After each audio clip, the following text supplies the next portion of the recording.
Түркістан облысының полицейлері жергілікті тұрғынның үйінің кіреберісінен шолақ мылтық тәркіледі. Ұйымдасқан қылмысқа қарсы күрес басқармасына жергілікті тұрғындардың бірінің үйінде заңсыз қару сақтайтыны туралы жедел ақпарат келіп түскен.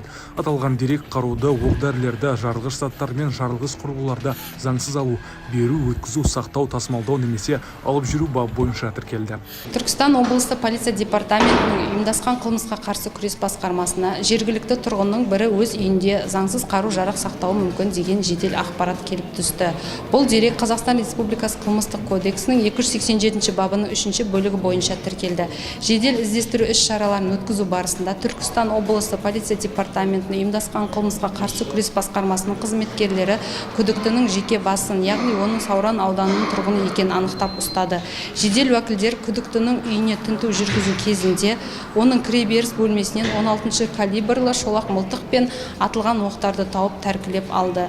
Қазіргі таңда сотқа дейінгі тергеп тексеру амалдары жүргізілуде. Айғақты заттар сараптамаға жолданды. Оқиғаның толық мән-жайы анықталуда. Жетісайда 6 миллион теңге ұрлаған ер адам 3 жыл 3 айға бас бостандығынан айырылды. Белгісіз біреу сусын сақталған қоймаға кіріп, кассадағы 6 миллион теңгені ұрлап кеткен. Полицейлер бұл фактіні ұрлық бабы бойынша тіркеп, қылмыстың ашылуына қажетті шараларды қабылдады. Оқиға куәгерлерінен жауап алынып, бейнебақылау камералары тексерілді. Қабылданған шаралардың нәтижесінде тәртіп сақшылары қылмысқа қатысы бар күдіктіні ұстады. Ол жұмыссыз жүрген жергілікті тұрғын болып шықты. Тергеу барысында күдіктінің бұрын осы қоймада жүк тиеуші болып жұмыс істеген анықталды.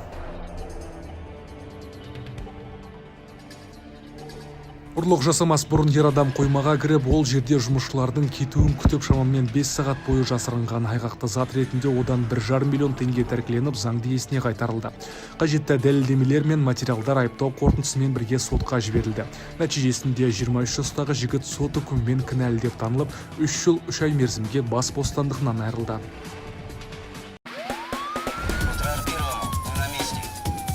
Тыңдаңыздар, орталық көшелерде тосқауыл қойылсын.